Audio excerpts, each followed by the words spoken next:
The storm hit Long Island just after midnight, thunder rolling like the sound of judgment itself. Inside the Whitmore estate, a mansion of glass and arrogance, everything gleamed. Crystal chandeliers, silver cutlery, the smell of old money and newer cruelty. Madison Hale Whitmore, 7 months pregnant, stood trembling at the top of the marble staircase, her soft hand resting on her swollen belly. She had spent the evening praying for peace, for understanding. But instead, she got a verdict. Victoria Whitmore, her mother-in-law, the queen of this cold dynasty, stood before her in diamonds that could feed a village. "You've brought shame to our name, Madison," she hissed. "The Whitmores build legacies, not daughters. Our family needs a son." At the table below, her husband, Grant Whitmore, sat perfectly still, fingers tapping his whiskey glass. He didn't look at her. He didn't defend her. He just stared through her like she was air. Next to him, Chloe Reed, his new business consultant, smirked as though she'd already replaced her. The sight of her made Madison's chest tighten with rage and disbelief. "I'm carrying your child," Madison whispered. "A daughter," Victoria snapped, slamming her glass onto the table. "A useless one." The words sliced deeper than the storm outside. Chloe chuckled softly, her red lips curling. "Don't take it personally, sweetheart. Some women just aren't built to produce heirs." The servants froze. Nobody dared breathe. The air was thick with champagne and humiliation. Madison's voice cracked. "You can't mean this. You can't throw me out." Grant finally looked at her, cold, detached. "It's for the best. You can go back to wherever you came from. My lawyer will handle the divorce papers." Lightning flashed. Her knees buckled. "Back to where I came from?" she repeated, her tone trembling between heartbreak and disbelief. "You mean the world where people actually have hearts?" But Victoria's guards were already moving. The heavy oak doors creaked open, letting the wind scream through the grand hall. One of the guards grabbed Madison's suitcase, still packed from her prenatal appointment, and set it outside in the rain. Grant turned his head away. "You'll survive. Women like you always find a way." For a moment, Madison could barely see through her tears. Her hands shook as she clutched her belly. Then, Chloe leaned in close and whispered, "Don't slip on your way down the stairs, sweetheart. The Whitmores can't afford another scandal." The room erupted with polite laughter. Madison's body went rigid, her heart shattered, but not completely. Somewhere deep inside, something colder and stronger began to form. She lifted her chin, her voice was steady now. "You'll regret this." Victoria smirked, doubtful. Madison took one last look at the man she'd loved and walked out into the storm, barefoot, soaked, broken, and unknowingly walking toward a reckoning that would one day burn the Whitmore name to ashes. Her iPhone buzzed in her pocket. A single unread message. "If you ever need me, I'm still your father." She didn't know yet, but that text was about to change everything. The rain had turned to ice by the time Madison reached the highway. Her thin silk dress clung to her skin like punishment. The Whitmore mansion shrank behind her, glowing faintly in the distance like a monument to cruelty. Her heels slipped on the slick pavement as she struggled toward the nearest bus stop, one hand on her belly, the other shielding her face from the wind. Each breath came out as a small, white cloud, proof she was still alive, even if she wished she wasn't. Her phone buzzed again. The screen lit up with a single name. Dad. For a moment she hesitated. She hadn't called Alexander Hale in almost 3 years. Her father, the man she once believed cared more about Wall Street than his own daughter. The man whose silence had carved a permanent hollow inside her. But the memory of Chloe's smirk, Grant's cold stare, and Victoria's venomous voice pushed her to tap call. The line rang twice before a calm, deep voice answered. "Madison?" That single word cracked her open. She tried to speak, but only a sob came out. "Dad, they threw me out." Alexander didn't ask who, he didn't ask why. He simply said, "Where are you?" "Route 27, she whispered, trembling. "Near East Hampton." "Stay where you are," he said. "I'm coming." Madison sank onto a bench beneath a flickering streetlight. Minutes stretched into hours. She felt the baby kick and pressed her hand gently against her belly. "Don't worry, baby girl," she whispered. "We'll be okay." A pair of headlights cut through the rain. A black Mercedes S-Class rolled to a stop beside her. The door opened, and Alexander Hale stepped out. He was taller than she remembered, his hair silver at the temples, his presence commanding like a general surveying a battlefield. A driver hurried behind him with an umbrella, but Alexander waved him off and rushed to his daughter. The moment he saw her face, soaked, shaking, mascara streaked, his expression hardened.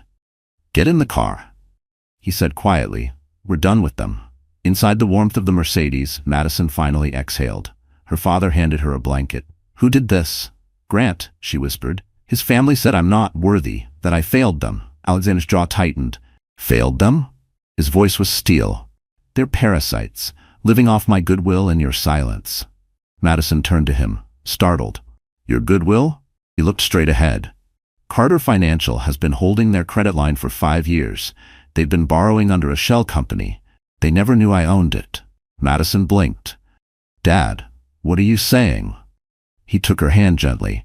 "I'm saying they threw out the wrong woman, and they just declared war on the wrong family." The car cut through the city lights heading toward Manhattan. Madison leaned her head against the window, exhaustion pulling at her. But beneath the fatigue, something else stirred. A spark of defiance she hadn't felt in years. In her mind, she replayed every cruel word. "We don't raise daughters. You can go back to where you came from." Now she knew exactly where she came from. A bloodline that built empires, not just families. When they reached the Hale penthouse overlooking Park Avenue, Alexander helped her inside. The space was quiet, all glass and soft lighting. He guided her to the couch and knelt in front of her like a soldier before his queen. "You're safe now," he said softly. "Tomorrow we begin." Madison frowned. "Begin what?" Alexander looked up at her, his eyes cold as marble. "The dismantling of the Whitmores." Outside, thunder rumbled once more, but this time it sounded like applause. "By the time I'm done," he added, "they'll wish they never heard your name." Morning sunlight crept over the Manhattan skyline, turning the glass towers into pillars of fire. In a penthouse high above Park Avenue, Madison woke to the quiet hum of the city below. For a fleeting moment, she forgot where she was, until the faint ache in her chest reminded her of the night before. The Whitmores, the humiliation, the rain, her father. A soft knock came at the door. "Miss Hale?" A woman's calm voice. "Breakfast is ready." Madison sat up. The room was unfamiliar yet comforting. Warm tones, fresh flowers, and a view of Central Park that stretched like a dream. She walked to the kitchen, where a housekeeper had laid out coffee, fruit, and a croissant still steaming from the oven. Her father sat at the head of the table, reading the Wall Street Journal on his iPad. He looked up when she entered. "Sleep well?" he asked. "I think so," she said softly, sliding into the seat across from him. Alexander studied her face, her tired eyes, her trembling hands. "You don't need to be brave this morning, Maddie," she swallowed hard. "If I stop being brave, I'll fall apart." He nodded once, impressed by her resolve. "Then let's channel that bravery. The Whitmores thrive on image, not strength. They survive by feeding off illusion, and we're going to break that illusion." Madison frowned. "Dad, I don't want revenge. I just want my dignity back." Alexander leaned forward. "This isn't revenge, it's restoration. They used your silence to destroy you. Now you'll use the truth to destroy them." He tapped his screen, pulling up a file labeled Whitmore Holdings. Numbers filled the page. Financial statements, offshore pending lawsuits. Madison blinked. "You've been tracking them?" "For years," he said. "Their company is built on borrowed capital and thin ice. And their so-called empire stands because Carter Financial, the firm I own, keeps them liquid.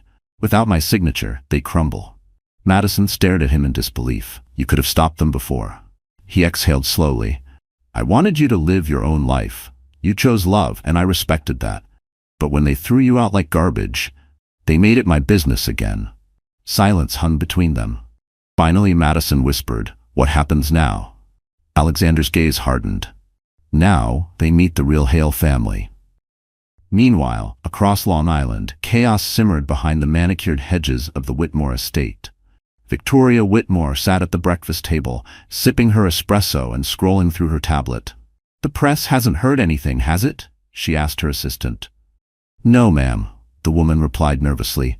"But the Carter Financial credit renewal hasn't cleared yet. The board's concerned." Victoria waved a manicured hand. "They wouldn't dare delay us." But her son wasn't so calm. In the adjoining study, Grant paced like a trapped animal. "What if she tells her father?" he muttered to Chloe. "The man's a billionaire, for God's sake." Chloe arched a brow, swirling champagne in her glass. Relax, she looked terrified. She won't do anything. Women like her never fight back. Grant tried to believe her, but something gnawed at him. Back in Manhattan, Madison stood by the floor-to-ceiling window of her father's office, staring down at the city that had witnessed her humiliation. "They think I'm weak," she said quietly. Alexander placed a reassuring hand on her shoulder, then show them how dangerous weakness can be when it learns to fight. She turned to face him, eyes blazing with new determination. "Tell me what to do." A thin smile curved his lips. "First, we freeze their funding, then we let the world watch them fall." Outside, sirens echoed faintly through the streets, a fitting soundtrack for what was coming next. And far away, in the gilded halls of the Whitmore Empire, the first cracks began to form. Rain still clung to the edges of Madison's memory like a ghost, but today the sky above Manhattan was cruelly bright, blue, sharp, and merciless. She sat in her father's study, staring at a photo on her phone. It was a screenshot from social media, a post by Chloe Reed, tagged at the Whitmore estate. The caption read, "Some wins are worth celebrating early." There was Grant beside her, champagne in hand, the same smirk he'd worn the night he threw Madison out. Beneath the photo, hundreds of comments praised the perfect couple. The laughter behind that image was louder than thunder. Alexander looked up from his desk, where files and legal documents were stacked like ammunition. "You shouldn't look at that," he said. "I have to," Madison whispered. "I need to remember what it feels like." What feels like?" "Humiliation," she said, her voice trembling but resolute. "Because when this is over, I want to feel the opposite." Alexander's eyes softened. He recognized the same fire he once had in his youth, the quiet, dangerous kind that built empires and destroyed tyrants. "Good," he murmured. "Then let's make sure their laughter is short-lived." That afternoon, Madison sat beside him as his team of attorneys and analysts filled the boardroom. On the glass wall behind them, the words Carter Financial Holdings reflected in gold. The men and women in suits looked at her with curiosity. She looked back with quiet authority. "This is my daughter," Alexander said, his tone leaving no room for condescension. "From now on, she oversees the Whitmore portfolio." A murmur rippled through the room. Madison tried to hide her surprise. "Dad, He lifted a hand. "You wanted your dignity back. Here's your chance." The chief legal officer cleared his throat. "Sir, the Whitmore's credit renewal is pending. We can stall it, but if we withdraw..." Alexander's gaze cut through him. "Withdraw it. Effective immediately." A silence heavy as stone settled over the room. Madison's heart thudded. "That will ruin them overnight," she whispered. Alexander looked straight at her. "Exactly." Hours later in East Hampton, Victoria, Whitmore's assistant, burst into the salon, pale-faced. "Mrs. Whitmore, the Carter funding, it's gone. The accounts are frozen." Victoria slammed her glass onto the table. "What do you mean, gone?" the woman stammered. "Carter Holdings has pulled out. Every partner bank is retracting. No one's lending. They say the credit risk is too high." Grant stormed in from the hallway, phone pressed to his ear. "They're bluffing. Carter wouldn't do that without warning." But then the voice on the other end confirmed it. Their lines of credit had been revoked. Millions gone. Chloe set down her flute of champagne, her smile faltering. "Maybe it's temporary?" Victoria's lips curled into a sneer. "That little brat's father, he's doing this." Grant's jaw tightened. "We underestimated her." Chloe forced a laugh, but it came out hollow. "You're overreacting. She doesn't have that kind of power." "Doesn't she?" Victoria snapped. "She has his blood." Meanwhile, back in Manhattan, Madison stood on the balcony of her father's penthouse, the city lights blazing beneath her. For the first time in months, she felt her breath steady. She wasn't just the cast-out wife anymore. She was something else now, something stronger. Her father joined her, placing a gentle hand on her shoulder. "Do you feel better?" he asked. Madison exhaled slowly. "Not yet, but it's a start." Far away, inside the Whitmore estate, Chloe stared at her phone. Madison's social profile had just gone public again. One simple post, one line of text. "You should have thought twice before laughing." And for the first time, Chloe Reed's perfect smile cracked. The city never truly slept, but at 2 in the morning, Manhattan felt like another planet. Quiet, glittering, suspended between exhaustion and power. Madison sat alone in her father's glass-walled office, the skyline stretching endlessly beyond her. Every light in the city seemed alive, 1,000 tiny eyes watching her next move. She hadn't gone home since the funding freeze had hit the Whitmores. She couldn't sleep. Her thoughts kept circling back to the people who had laughed while throwing her out into the rain. On the massive mahogany desk lay folders filled with documents her father's team had compiled. Financial records, personal correspondences, even internal memos from Whitmore Holdings. She stared at them without really seeing, her fingers brushing the edge of a photo, her wedding day.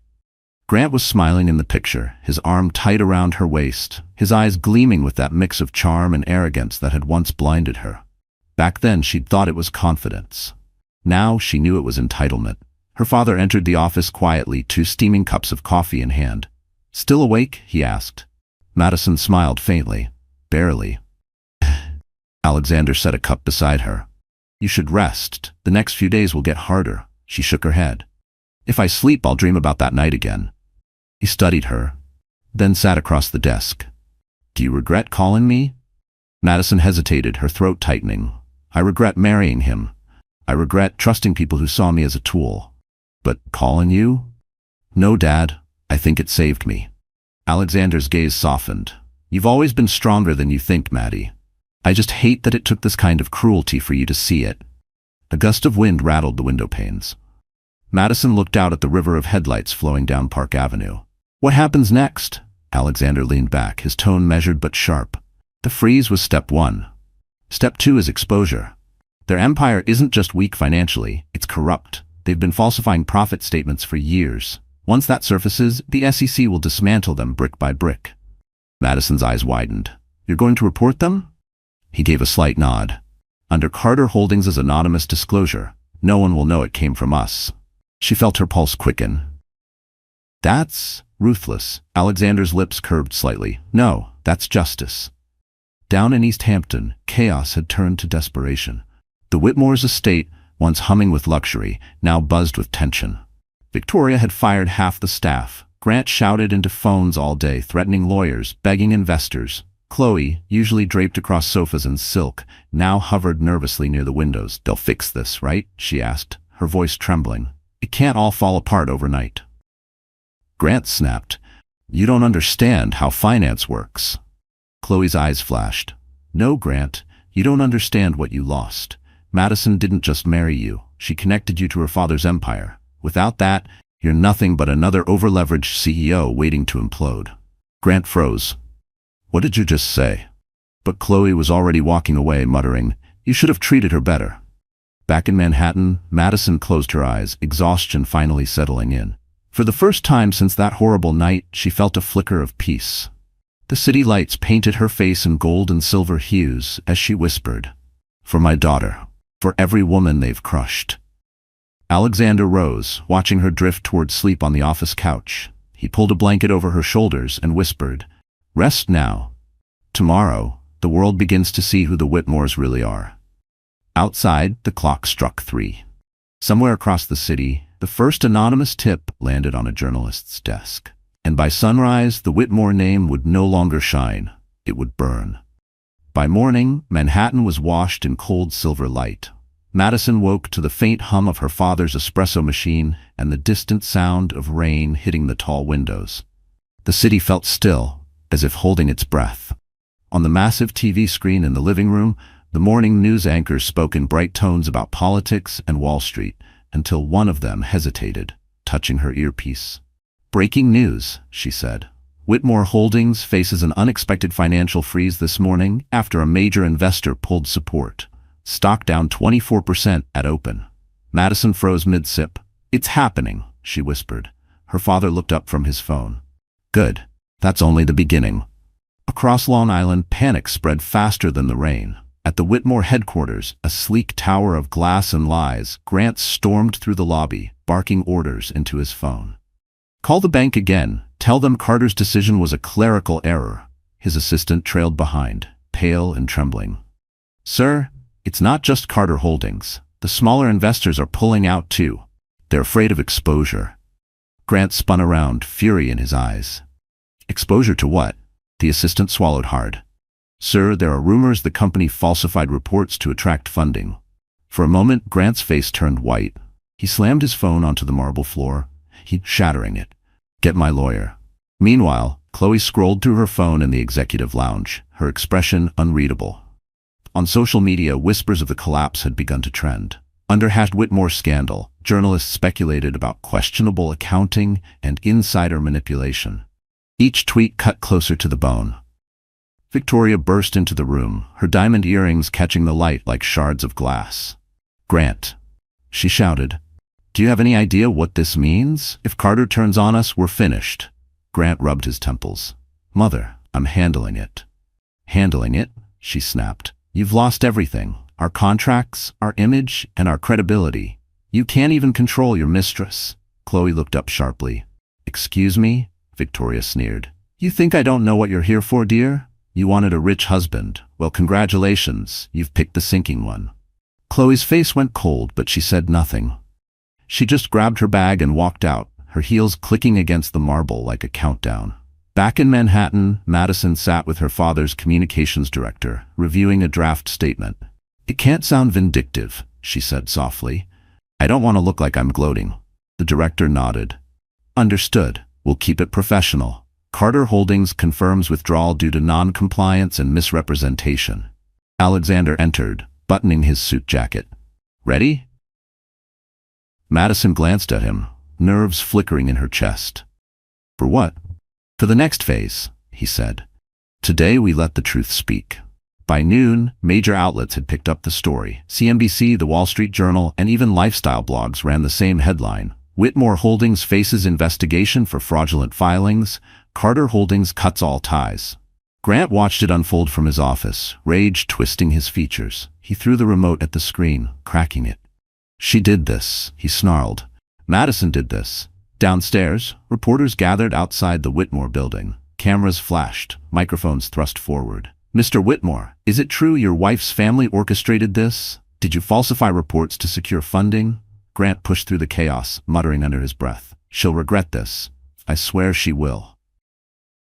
But far above him, in the Carter penthouse, Madison watched the same coverage with a quiet, almost mournful expression. "It's strange," she said softly. "I thought I'd feel happy."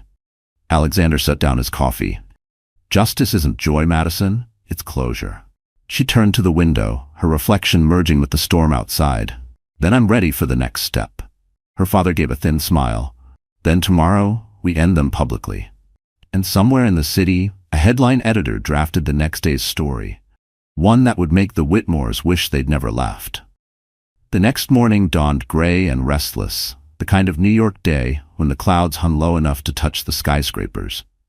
Madison stood in front of the full-length mirror inside her father's penthouse bedroom. For the first time in months, she looked at herself not as a victim, but as a woman reborn. The bruises left by betrayal had faded, replaced by quiet determination. She smoothed her hands over the black blazer that once belonged to her mother, a woman who had built her own legacy beside Alexander Hale before her untimely death. Behind her, the bedroom door opened. Alexander entered, his tie perfectly knotted, his presence sharp as steel. "You ready?" he asked. Madison turned. "For what?" "For the board meeting," he said. "You're coming with me." She blinked. "I can't. I'm not part of Carter Holdings." Alexander's voice was calm but firm. "You are now." He handed her a slim folder embossed with gold lettering. Carter Holdings, Board of Directors. Beneath her name, in clean black ink, was a title that made her breath hitch: Vice President of Corporate Ethics and Compliance. Her fingers trembled as she traced the words. "Dad." "Why?" "Because optics matter," he said. "They threw out a pregnant woman like she was nothing. Now, the world will see that woman standing beside me when I make the announcement that destroys them." An hour later, the elevator doors opened into the Carter Holdings executive floor. The air smelled of espresso, ambition, and quiet fear. Every employee turned to look as Alexander walked through the glass corridor with his daughter beside him. She could feel their eyes, curiosity mixed with awe. The boardroom was sleek and cold, the city skyline stretching behind it like a stage. Madison took her seat at her father's right. He adjusted his cufflinks, looked around the table, and said simply, "Gentlemen, it's time to make our move." A slide appeared on the screen. "Whitmore Holdings, Preliminary Audit Findings." One by one, Carter's analysts presented evidence: misreported earnings, hidden accounts, falsified invoices. The data was irrefutable. By the end of the presentation, no one spoke. Alexander leaned back, his tone almost casual. Once we hand this over to federal authorities, Whitmore Holdings will collapse within 48 hours. One board member cleared his throat nervously. Sir, that could trigger a market ripple. The Whitmores still hold minor stakes in our coastal logistics projects. Alexander's gaze cut through him like glass. Not for long. Pull everything connected to them. Then he turned to Madison. Would you like to add anything? For a second, she froze. Then she stood, her voice quiet but steady. The Whitmores taught me something important, she began. They taught me how easily cruelty hides behind wealth, how greed dresses itself in respectability. But they forgot one thing: power built on injustice never lasts. A murmur of approval rippled through the room. Madison sat down, her pulse racing. Her father's proud smile was small but unmistakable. Meanwhile, across Long Island, Victoria Whitmore was on the phone with her legal team.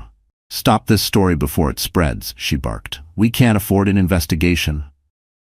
But the attorney's voice was grim. It's too late, Mrs. Whitmore. Carter Holdings has already submitted the audit to the SEC. They're untouchable. Victoria's hand shook as she ended the call. Grant entered, his face ashen. Mother, what did they do? She looked at him, her composure cracking. They exposed everything. We're finished. Grant sank into a chair, disbelief painted across his face. She's really doing this. Madison's behind it all. Victoria's tone was sharp as broken glass. No. Her father is. She's just his weapon. But deep inside, Victoria was wrong. Madison wasn't anyone's weapon anymore. She was fire forged by betrayal, burning on her own terms. And tomorrow the entire city would watch her rise from the ashes the Whitmores tried to bury her in. That night, Manhattan pulsed with electricity. Bright lights, honking cabs, and the restless hum of people chasing power.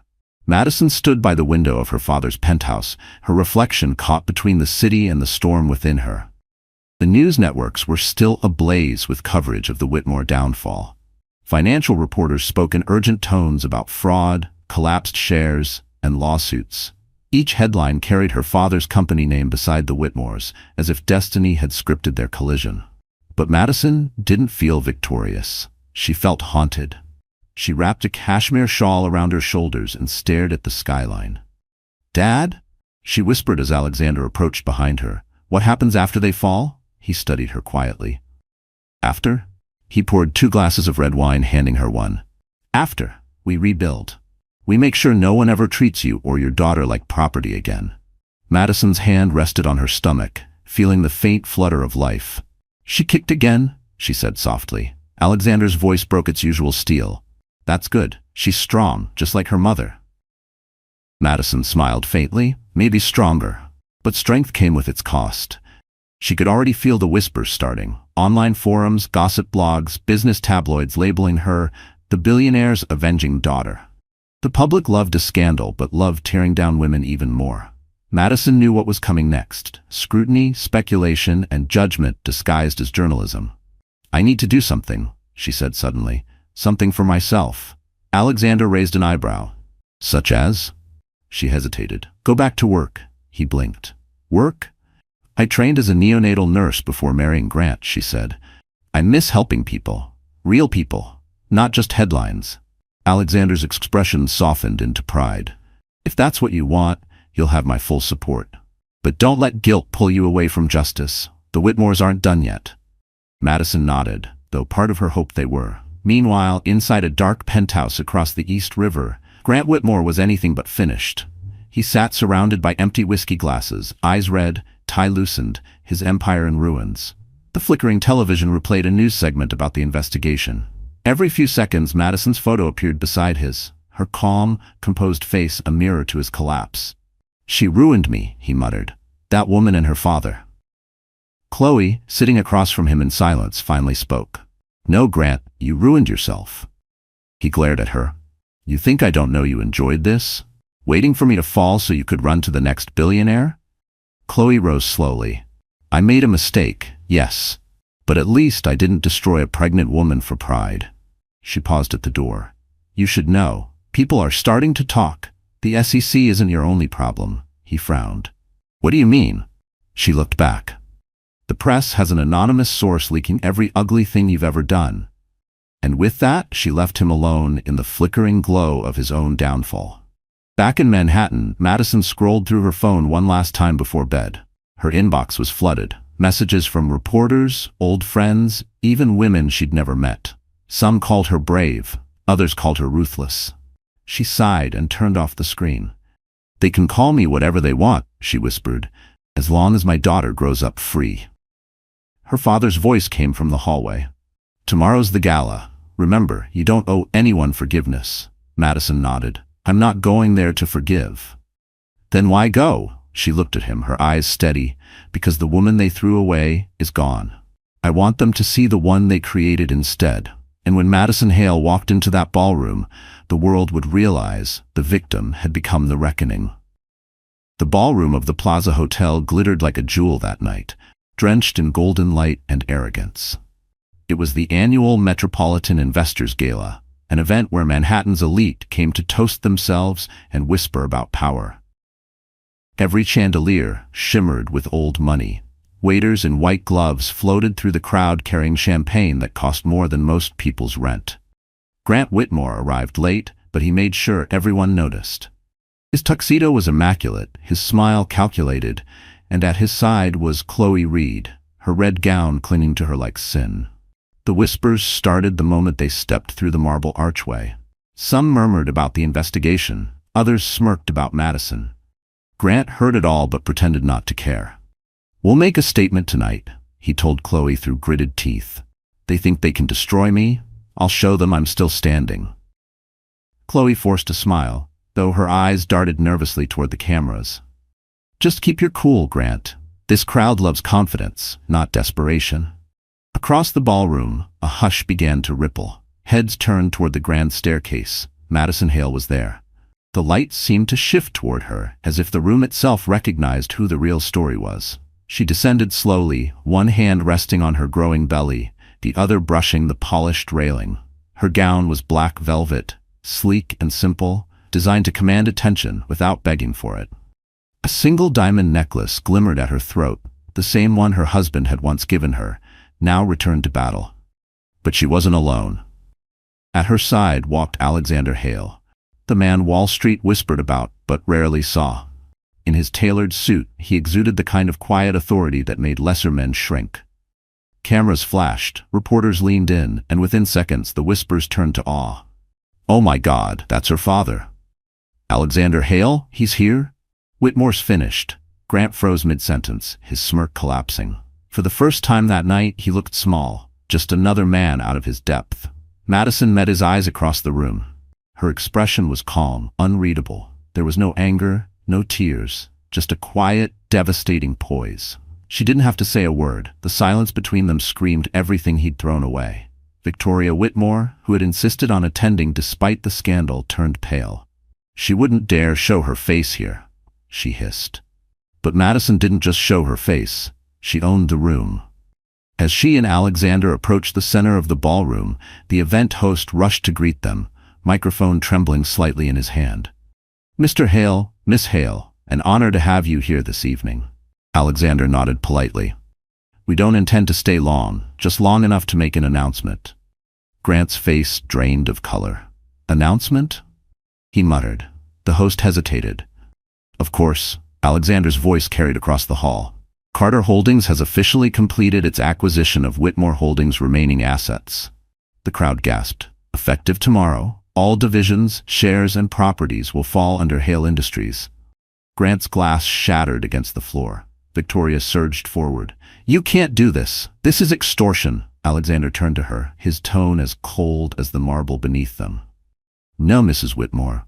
This is consequence. Madison stepped beside him, her gaze steady. And justice, she said softly. For every woman you silenced, every voice you crushed. Reporters swarmed. Cameras clicked like gunfire. Chloe took a step back, visibly shaken. Grant tried to speak, but his voice broke. Madison, please. She cut him off with a whisper that carried across the ballroom. You threw me out for giving life, and tonight I'm the reason your empire dies. The crowd erupted into murmurs. Alexander placed a protective hand on her shoulder. We're done here. As they turned to leave, Madison looked back one last time. Grant stood in the middle of the ballroom, surrounded by flashing lights, but completely alone. And somewhere deep inside, he realized the cruelest punishment wasn't losing money. It was watching the woman he discarded rise higher than he'd ever reach again. The morning after the gala felt like the aftermath of an earthquake. Newspapers across New York screamed the same headline in bold black letters: Whitmore Empire collapses overnight, Carter Holdings seizes control. Stock tickers bled red across every major network. Television anchors repeated the story with incredulous excitement. Sources confirmed that Madison Hale, the estranged wife of Grant Whitmore, appeared at the plaza alongside her father, billionaire Alexander Hale, announcing the full acquisition of Whitmore Holdings following a federal investigation.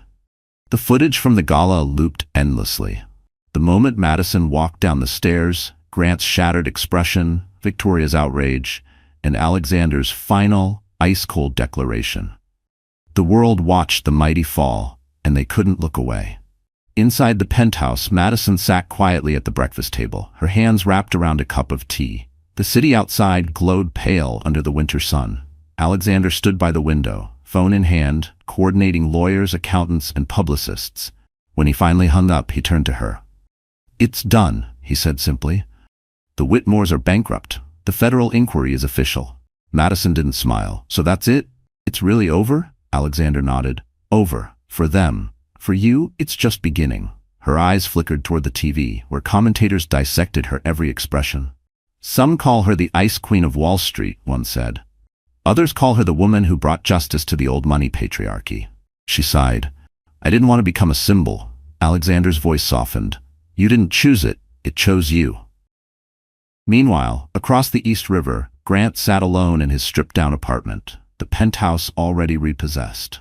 The once proud CEO was now a broken figure in an undershirt, staring at eviction papers.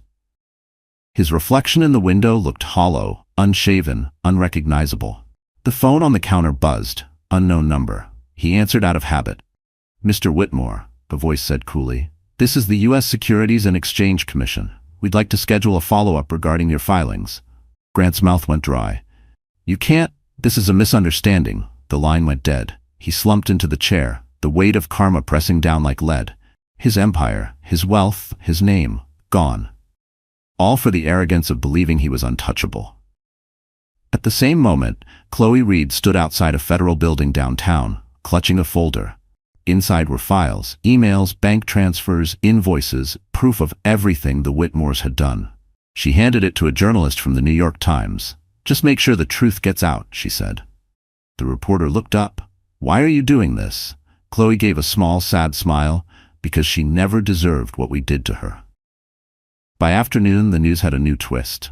Anonymous source confirms internal corruption. Whitmore family under criminal investigation. The downfall was complete. That evening, Madison walked through Central Park alone. The snow had started to fall, soft and slow, blanketing the city that had once mocked her pain. She stopped by the frozen lake, feeling the weight of silence. For the first time in months, she wasn't angry. She was free. A familiar voice called behind her. "You should be inside. It's freezing." She turned. A tall man in a dark coat approached, a face she recognized from one of her father's meetings. Nathan Cole, Carter Holdings general counsel and one of Alexander's most trusted allies. He handed her a scarf. "Your father sent me to make sure you're not out here plotting world domination alone." She laughed softly. "Maybe just a little." Nathan studied her for a moment. "You know, Madison, it's rare to see someone lose everything and come back stronger." "I didn't lose everything," she said, touching her belly.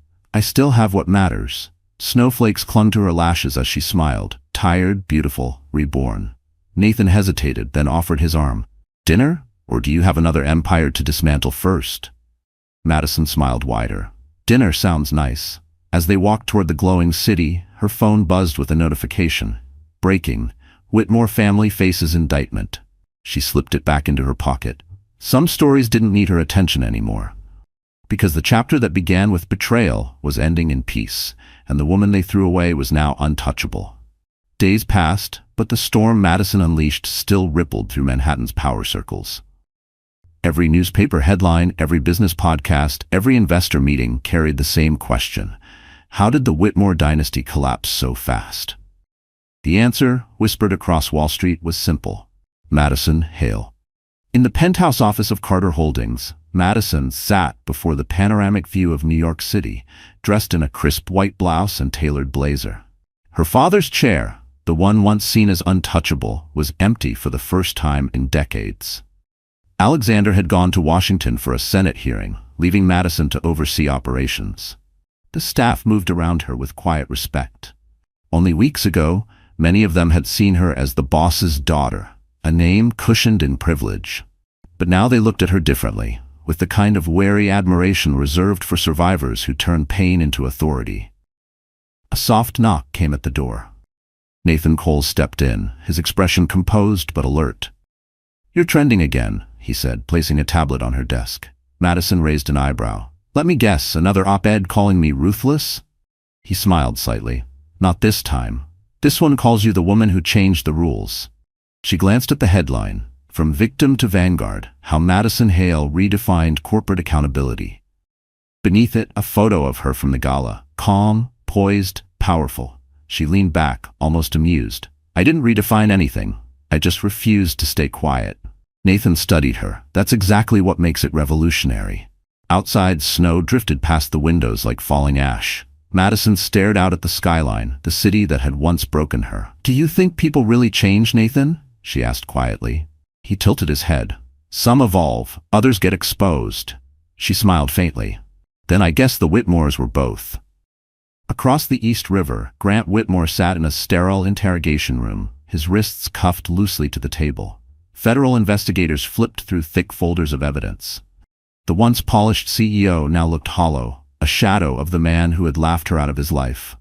"Mr. Whitmore," an agent said, "we have enough evidence to proceed with criminal charges, wire fraud, tax evasion, and falsified documentation."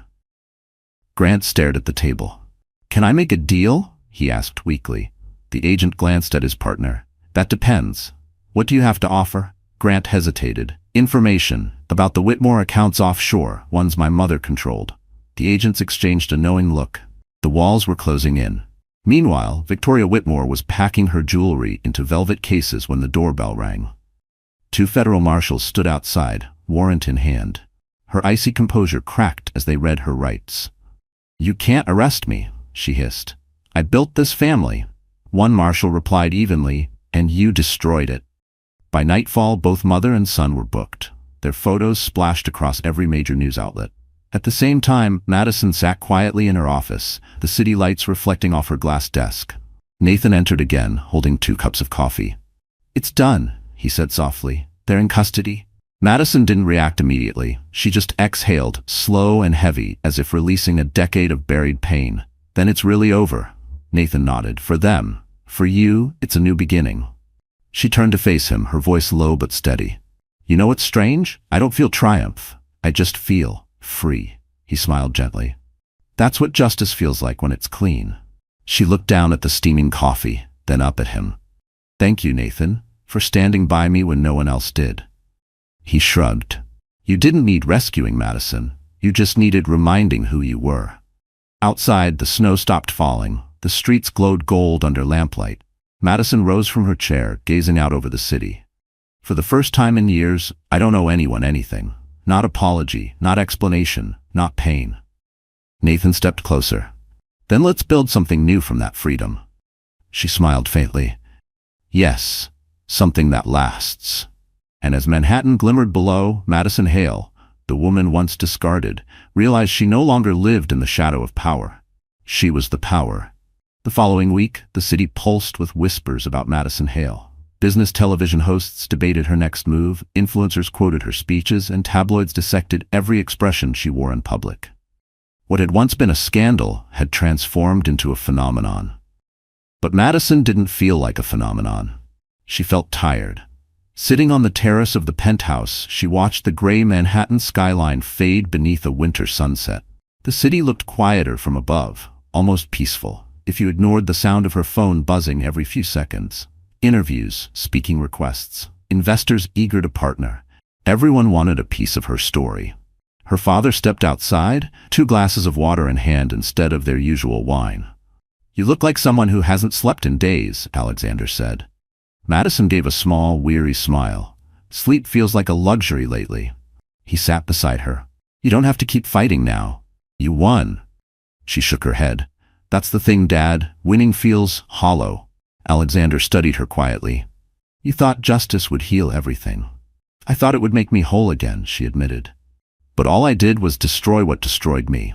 I didn't build anything new yet. Alexander nodded slowly, his gaze turning thoughtful. Then maybe it's time you build. He pulled out a thin envelope and placed it in front of her. Inside was a letter, handwritten, sealed with the Carter Holdings insignia. Madison opened it and froze. It was a transfer of ownership, 40% of Carter Holdings. Her name printed clearly beneath the words primary successor. Dad, what is this?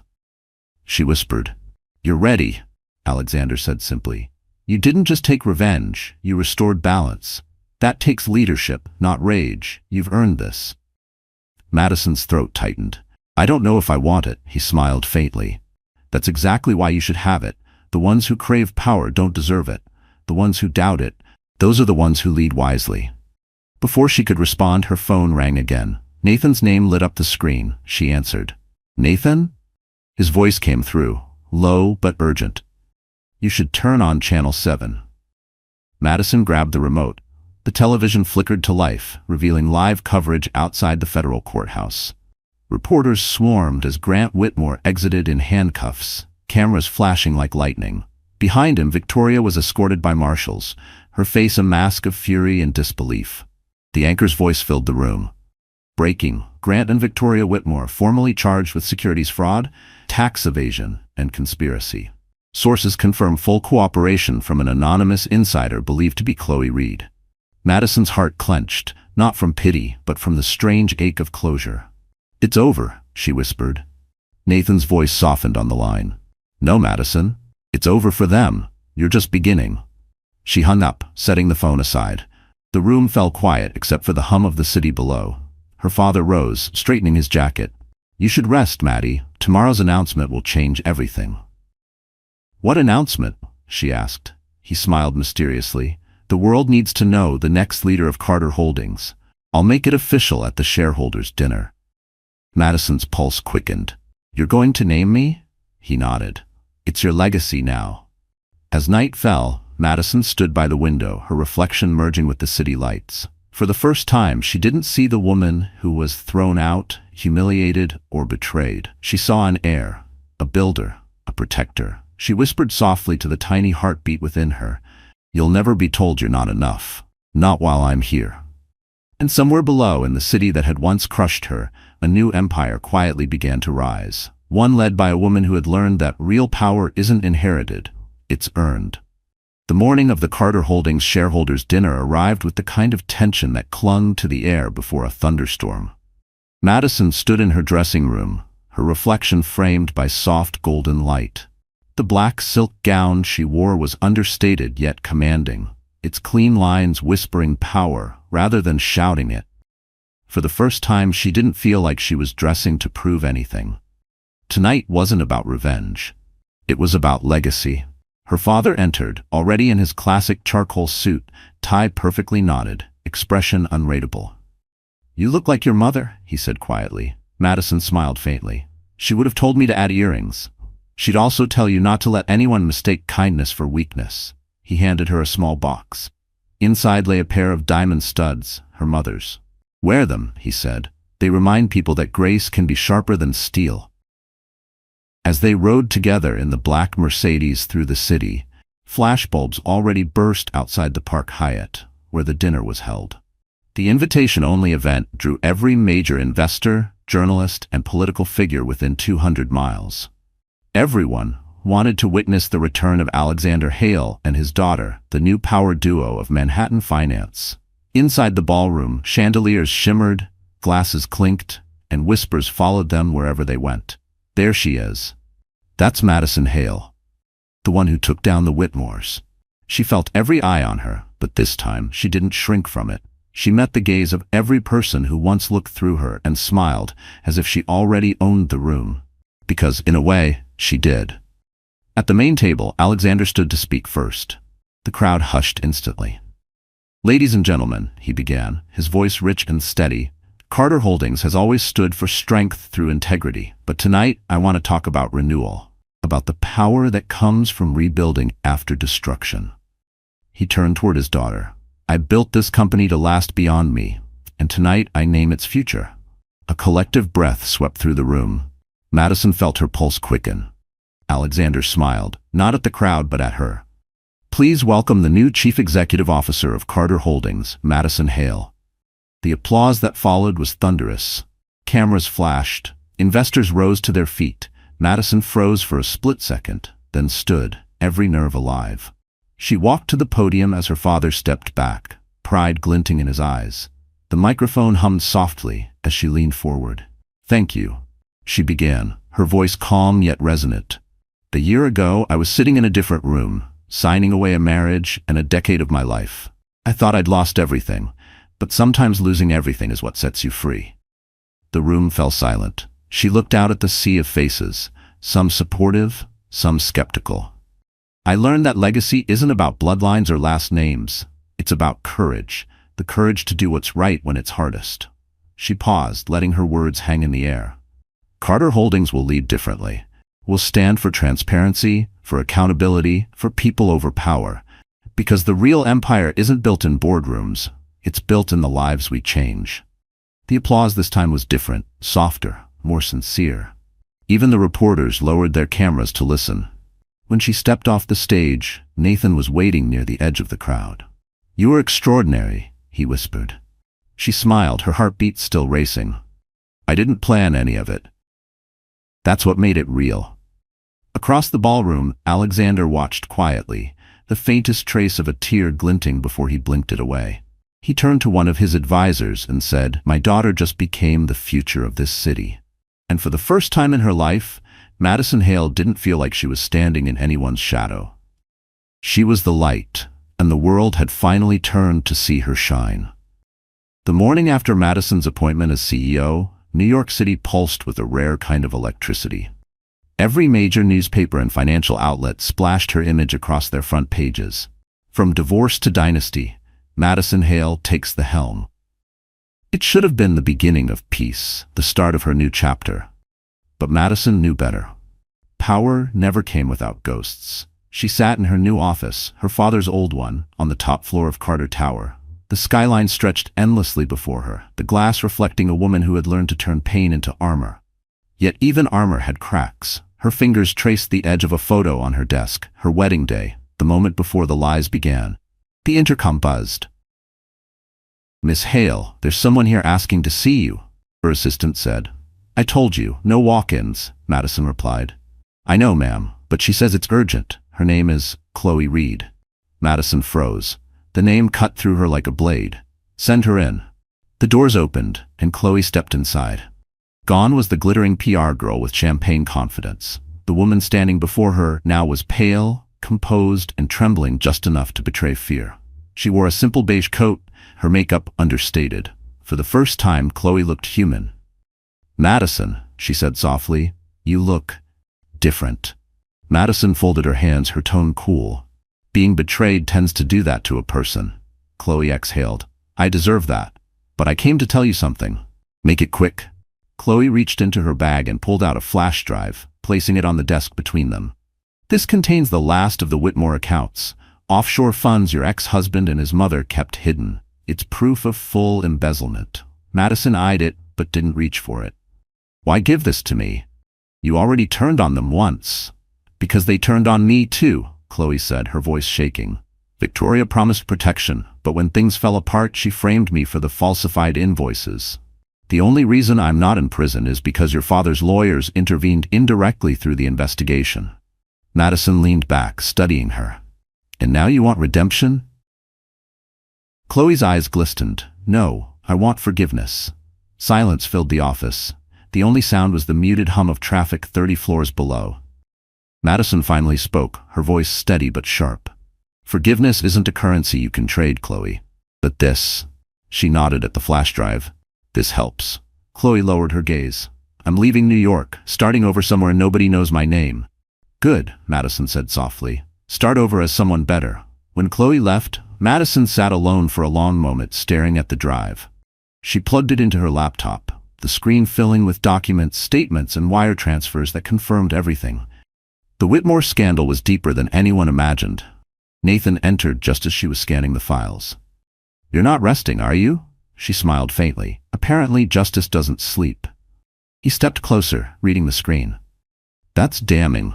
The Department of Justice will eat this alive." "Good," she said. "Let them." As Nathan looked at her, something in his gaze shifted, admiration mixed with concern. "You're incredible, Madison, but be careful. The higher you rise, the more people will try to pull you down." She met his eyes. "Then I'll learn to fly higher." Outside, the city roared beneath them, sirens, horns, ambition, and fear. Madison closed her laptop and stood by the window, the fading sun painting her reflection in gold. In that moment, she realized forgiveness wasn't weakness. It was freedom. And as the Whitmore's empire burned to ashes, Madison Hale finally began to build her own. The next morning, Carter Tower was alive with motion. Journalists camped outside, investors buzzed through the lobby, and inside the glass boardrooms, Madison Hale's name carried the weight of a storm. She'd been CEO for less than 48 hours, and yet her face was everywhere. On business networks, front pages, even trending hashtags. But beneath the polished surface of power, she felt something else stirring.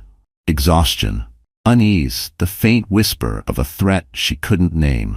Nathan Coles stepped into her office, his tie loosened, his face tight. "We have a problem," he said. Madison looked up from her laptop. "Define problem."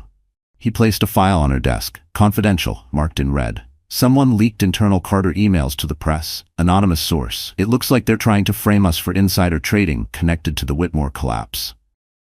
Madison's pulse quickened. "That's impossible. We did everything legally. Who would?" "Someone inside," Nathan interrupted. "Maybe one of the old Whitmore associates still on payroll. The story's not public yet, but if it leaks, it'll taint everything you've built." She rose from her chair, crossing to the window where the skyline glittered like glass blades. "After everything, they're still trying to destroy me." Nathan watched her carefully. "You've changed the game, Madison, and when you change the game, you make enemies." For a long moment, she said nothing. Then she turned, her voice calm but lethal. "Then we find them before they find us." Meanwhile, in a dimly lit apartment across town, a man hunched over a laptop, his face illuminated by the glow of the screen. The file transfers blinked. "Confidential data sent," he smirked. On his wrist glimmered a gold watch, engraved with fading initials. G.W. Grant Whitmore wasn't finished. The scandal had taken everything from him, his empire, his reputation, his freedom. But even under indictment, he'd found a way to crawl out of the wreckage. He'd sold the last of his assets, paid off a minor clerk at a hedge fund, and now, from the shadows, he planned to take down the woman who had taken everything from him. "She thinks she's untouchable," he muttered. Clicking send. "Let's see her survive this." Back at Carter Tower, Nathan's phone buzzed. He checked it, frowning. "Madison, you need to see this." She turned toward the massive television on the wall. A live broadcast flashed across the screen, an anchor speaking with feigned neutrality. "Breaking news. New allegations have surfaced, suggesting insider trading within Carter Holdings during the collapse of Whitmore Industries. Sources claim emails implicate newly appointed CEO Madison Hale." Her blood ran cold. "That's impossible," she whispered. "Those documents, they're forged." Nathan nodded grimly. "But perception moves faster than truth." Her assistant burst into the room. "Ma'am, the stock is dropping, 10% in the last 15 minutes. Alexander Hale's voice thundered through the speakerphone a second later. "Maddie, stay calm. We'll handle this." But she wasn't calm. She was furious. "Dad," she said, gripping the edge of her desk, "this isn't just business. This is war." That evening, as the city darkened, Madison met Nathan in the private conference room. "We traced the leak," she said. "Every IP address, every digital signature. I don't care what it takes." Nathan hesitated. "If Grant's behind this, and I think he is, you'll have to face him again." Her jaw tightened. "Then let him come. He wanted a war. I'll give him one." Outside, thunder rolled over Manhattan, mirroring the chaos brewing within. On a cracked screen across town, Grant watched the news and smiled as Carter's stock ticker flashed red.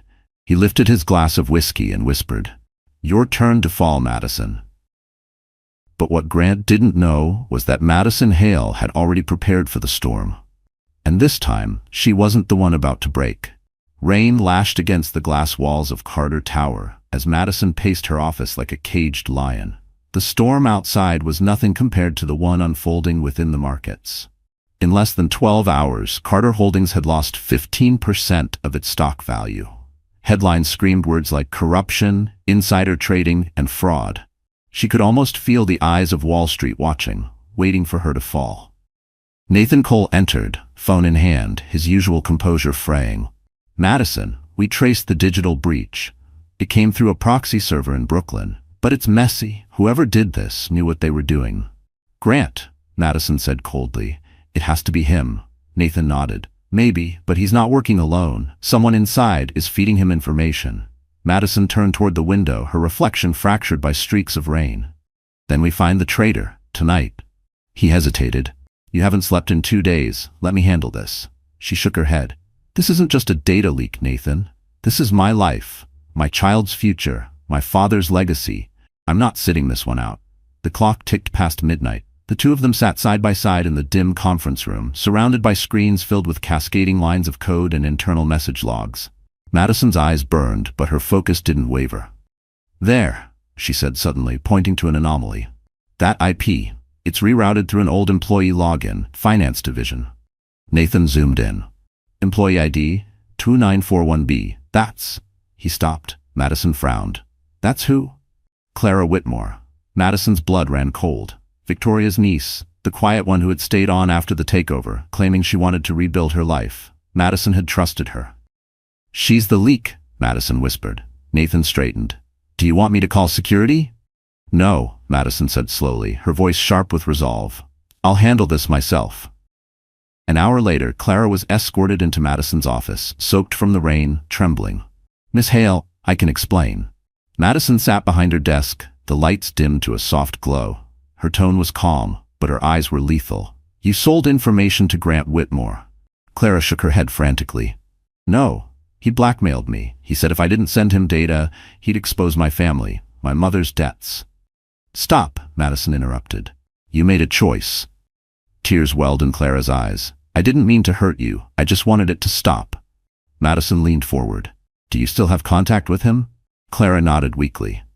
"He's in a warehouse near the docks. He said he's planning something bigger, a final move to destroy you." Nathan, standing near the door, exchanged a look with Madison. "This could be a setup," he warned. Madison's lips curved into something halfway between anger and resolve. "Then let's walk right into it." 3 hours later, the rain had turned to fog as a black sedan pulled up near the Brooklyn waterfront. Madison stepped out first, her heels clicking against the wet pavement. Nathan closed behind. Inside the warehouse, the air smelled of rust and desperation. Grant Whitmore waited among stacks of crates, his once polished demeanor reduced to fury. "You shouldn't have come," he said, voice thick with resentment. "You think you've won? You stole everything from me." Madison met his gaze. "No, Grant, you threw everything away when you traded your soul for greed." He laughed bitterly. "You think you're clean? You're just your father's daughter, born into corruption." She took another step closer, unflinching. "Maybe, but unlike you, I don't hide from my choices." Before Grant could respond, Nathan hit a switch on his phone. Hidden cameras lit up red. Madison's voice was calm as she said, "You're confessing on federal record, Grant. Everything you just said, your crimes, your lies, it's over." Grant's face twisted in shock. "You set me up?" She smiled coldly. "No, you set yourself up." Outside, sirens wailed in the distance. And as Grant Whitmore was taken away in handcuffs once more, Madison realized this wasn't just revenge. It was closure written in justice, sealed by truth. The morning after Grant's arrest broke like a cleansing wind over Manhattan. For the first time in months, the headlines no longer screamed chaos. They whispered consequence. Disgraced CEO Grant Whitmore arrested in sting operation. Carter Holdings clears name, gains market confidence. But while the world celebrated her triumph, Madison Hale felt no victory, only the quiet hum of exhaustion that follows survival. She sat in her father's office, the faint light of dawn spilling across the polished wood. The city below stirred awake, unaware that history had shifted again overnight. Nathan entered with 2 coffees, the familiar warmth in his voice breaking the silence. You did it, he said softly. It's over. Madison accepted the cup, her hands steady, but her eyes distant. No, Nathan, it's never really over. Every victory costs something. He tilted his head. What did this one cost you? She looked toward the skyline, where clouds bruised the edge of the morning. A little more of my peace. Before Nathan could respond, her phone buzzed, a message from an unknown number. She opened it cautiously. One sentence appeared. You may have caught him, but you'll never escape what he left behind. Madison's blood ran cold. Who sent it? Nathan asked, already moving closer. She handed him the phone. No name, no number trace. Nathan's expression hardened. Could be one of Whitmore's old partners, thought Rizzi. They might still be holding accounts he controlled. Or it's another threat, Madison said, forcing her voice to stay calm. Either way, I'm not letting them scare me again. Nathan placed a reassuring hand on her shoulder. Then we finish this properly.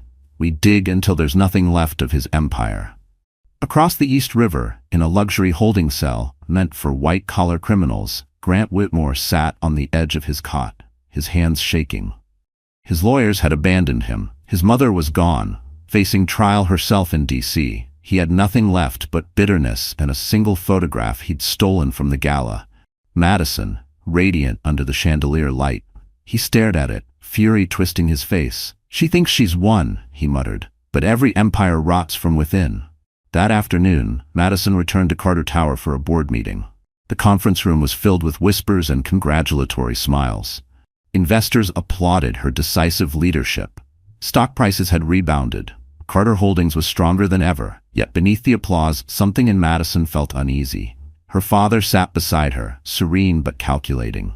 Enjoy the calm, Maddie, he said, because storms always return. She looked at him curiously. You think there's another one coming? He gave a knowing smile. In business, there always is. Later, as she left the tower, a courier approached her in the lobby. Delivery for Miss Hale, he said, handing her a small black envelope. She frowned. No sender, no logo. Inside was a USB drive and a note written in neat, unfamiliar handwriting. For the truth that hasn't been told. Nathan caught up to her outside. What's that? I don't know, she said. But we're not opening it here. That night, back at the penthouse, they plugged the drive into a secure laptop. A folder appeared. Carter Whitmore legacy files. Madison clicked it open and froze. Inside were old documents predating her marriage. Financial transfers between Carter Holdings and Whitmore Industries, all signed by Alexander Hale. Nathan's eyes widened. Your father was funding them years before you married Grant? Madison's voice faltered. No, that can't be right. He told me. He said he didn't know. The color drained from her face. She scrolled further. Emails, agreements, contracts. The partnership wasn't accidental. It was strategic. Her marriage had been part of a financial alliance orchestrated long before love ever entered the equation. Nathan whispered, Madison, your father didn't just help destroy Whitmore. He helped build it. The realization struck like lightning. Her father hadn't saved her from the Whitmores. He'd been the one who tied her to them in the first place. Madison stared at the screen, the truth unraveling everything she thought she knew. And for the first time, the woman who had mastered every battle realized her next war would be against blood. The next morning dawned gray and heavy, like the sky itself was burdened by secrets. Madison barely slept. The flash drive lay on her desk, the folder still open, proof that her father, Alexander Hale, the man who had rescued her, had also once empowered the Whitmores. The irony was unbearable. The savior and the sinner were the same. Nathan arrived early, carrying 2 coffees.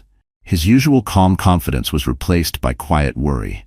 You didn't sleep, he said, studying her face.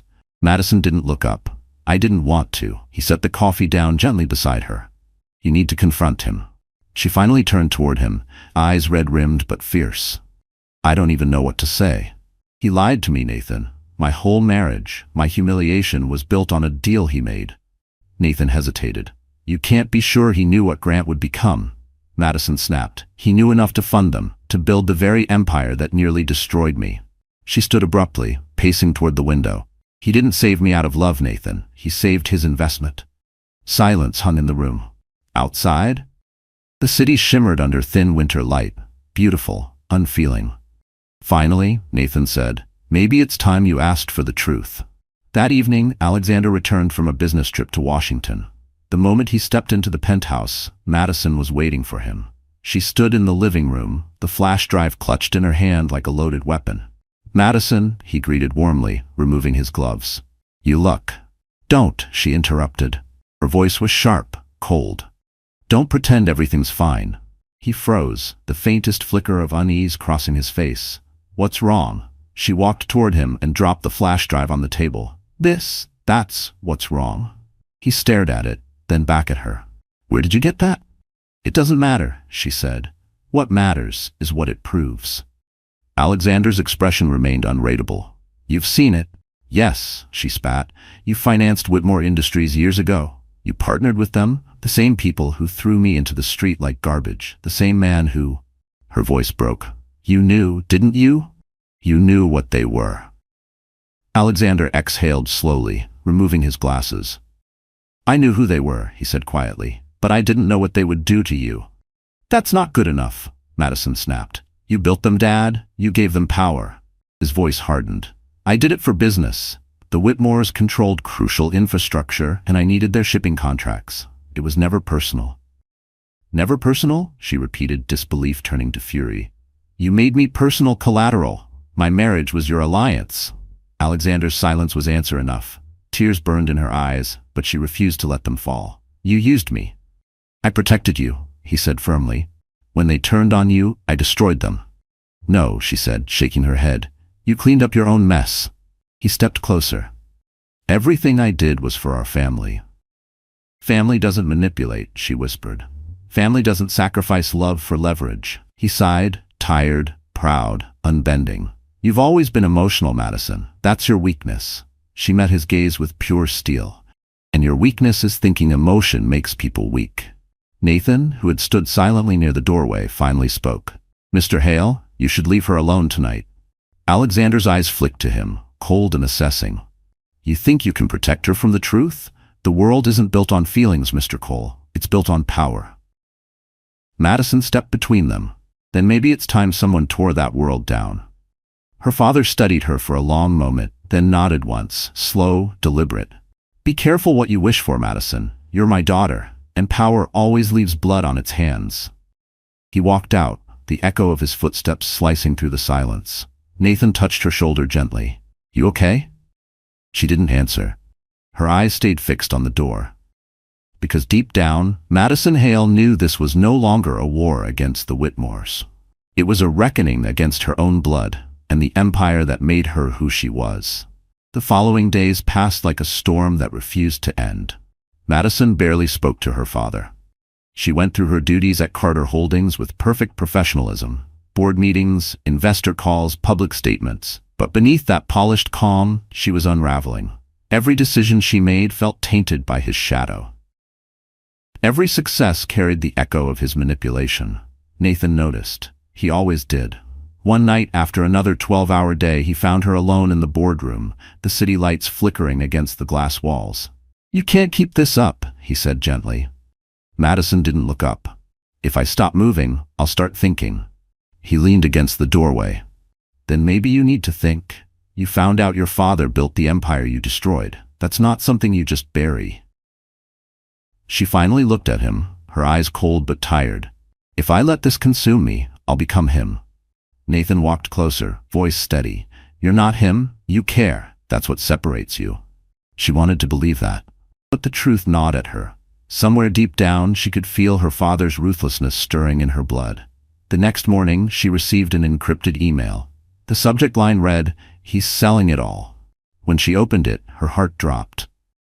Attached was a contract. Alexander Hale negotiating a private sale of his shares in Carter Holdings to a foreign conglomerate. If finalized, it would shift control of the company away from her entirely. "Dad," she muttered under her breath, fury rising like fire. She stormed into his office without knocking. He was on the phone, his voice calm, rehearsed, the tone of a man who had always expected obedience. "End the call," she said sharply. He glanced at her, annoyed. "Madison, not now." "Now," she demanded. He hung up slowly, folding his hands. "You're angry. I assume you saw the deal. You're selling Carter Holdings? My company? After everything?" He leaned back, unfazed. "Our company. And yes, consolidation is necessary. The global market is shifting. Don't, she snapped. Don't turn this into business jargon. This isn't about the market. This is about control. He sighed. You're emotional again. Her laugh was sharp, bitter. You keep saying that like it's an insult. You built an empire on cold logic, and all it did was destroy every life it touched. He stood, towering over her, his voice low and deliberate. You wouldn't have this power without me. Don't rewrite history. You are where you are because I made you strong. Her voice cracked, but not from weakness. No, I am where I am because I survived you. For the first time, Alexander's composure faltered. Be careful, Madison. You're walking a dangerous line. She stepped closer, meeting his eyes without flinching. So are you. A long silence filled the room, thick as glass. Then she spoke quietly, each word cutting like a blade. If you go through with that sale, I'll expose everything. Every deal, every offshore account, every manipulation. You think the Whitmore's downfall was brutal? Wait until you see what happens when the world learns that the great Alexander Hale built his fortune on deceit. His expression hardened. You wouldn't dare. She smiled coldly. Try me. That evening, Madison met Nathan in a quiet cafe near Central Park. The snow was falling again, soft and relentless. He studied her face, reading the exhaustion and fire mixed behind her calm. You confronted him. Yes, she said, staring out the window. And now I think I've started a war I might not win. Nathan reached across the table, his hand brushing hers. Then don't fight it alone this time. She looked at him, really looked, and saw not pity but partnership. Someone who believed in her, not her name. Madison exhaled slowly, a small, tired smile forming. No more running, she said. If my father wants a war, I'll end it the same way I ended the last one, on my terms. Outside, the snow fell heavier, coating the city in white. And somewhere high above, Alexander Hale stood by his office window, watching the same snowfall, whispering to himself, let her fight. That's how she becomes unstoppable. Snow blanketed Manhattan in silence, muting the chaos that had defined Madison Hale's life for months. But inside Carter Tower, war was brewing. The boardroom glowed under the cold fluorescent lights as Madison stood at the head of the table, her expression calm, but her pulse racing. Every director in the room looked uneasy. On the screen behind her, the words "Proposed Sale of Carter Holdings Shares, Alexander Hale" gleamed like a verdict. Her father sat at the opposite end of the table, immaculate as always, navy suit, silver cufflinks, posture that radiated command. Let's not dramatize this, Alexander said smoothly. This sale is strategic. It ensures Carter's stability in an evolving market. Madison's voice was steady but sharp. No, it ensures your control. After you've already manipulated every piece on the board. You built the Whitmores to serve your ambitions, and now you're doing it again. I won't let you sacrifice people's lives for another empire. A murmur rippled through the directors. Nathan, seated beside her, placed a discreet hand on the table, a silent reminder to stay calm. Alexander smiled thinly. You forget, Madison. Carter Holdings exists because I created it.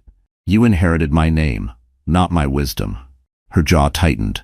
And you forget that the company survived because I rebuilt it when your choices almost destroyed it. He leaned forward, his tone icy. Don't mistake temporary sympathy for success. You're emotional. You lead with your heart, not your head. That's why you'll fail. She took a step closer. Then maybe failure is what this company needs, because I'd rather lead with heart than rule with fear. The room fell silent. For a long moment, father and daughter stared each other down, the air thick with tension. Finally, Madison turned toward the board. Gentlemen, the future of Carter Holdings belongs to its people, not to power plays or old egos. If this sale proceeds, I resign, effective immediately. The directors gasped. Alexander's expression darkened. You wouldn't dare walk away from everything we've built. She smiled sadly. You built this empire to own it. I rebuilt it to free it. Nathan stood, his voice calm but firm. For the record, I second her stance. If Madison leaves, half this board will follow. The investors trust her, not you. Alexander's hands clenched. You think loyalty will protect you? The market doesn't care about morality. Madison met his gaze, her voice barely above a whisper. No, but people do. The silence stretched until one of the older directors cleared his throat. Mr. Hale, with respect, the vote must be unanimous for the sale to proceed. And you've just lost it. Alexander looked around the room, realizing the truth. The empire he'd built through decades of ruthless precision had just been taken apart by his own daughter's conviction. He stood slowly, his voice low and deliberate. "You've learned well, Madison? Maybe too well." She met his eyes. "You taught me power. I just gave it meaning." With that, she turned and walked out, the board following her lead. Hours later, she stood on the terrace of the penthouse, the city lights glittering below. Nathan joined her, 2 glasses of champagne in hand. "You did it," he said softly. Madison exhaled, her breath clouding in the cold air. "I didn't want to win. I just wanted peace." He smiled gently. "Maybe they're the same thing." She turned to him, the snow light glinting off her face. "No," she said. "Peace has a price. And today, I finally paid it." They stood there in silence, watching the city pulse beneath them. Somewhere in the distance, sirens wailed, a reminder that justice was never quiet. Madison rested a hand on her stomach, feeling her daughter move. "She'll grow up knowing that strength doesn't mean cruelty," she whispered. Nathan nodded. "And that sometimes, walking away is the greatest victory." As snow continued to fall, Madison Hale, once cast out, once broken, finally felt the weight lift from her shoulders. She had faced betrayal, loss, and truth itself. And in the end, she hadn't just survived the world her father built, she had rewritten it. Trelivit contentru vu king el danoi. So, that's how our story ends. But if you're still here, my friend, still watching, still listening, it means something inside this story touched your heart, even just a little. Maybe it reminded you that strength isn't about power, it's about peace. Madison's journey showed us that sometimes we have to lose everything, not to be destroyed, but to discover who we truly are.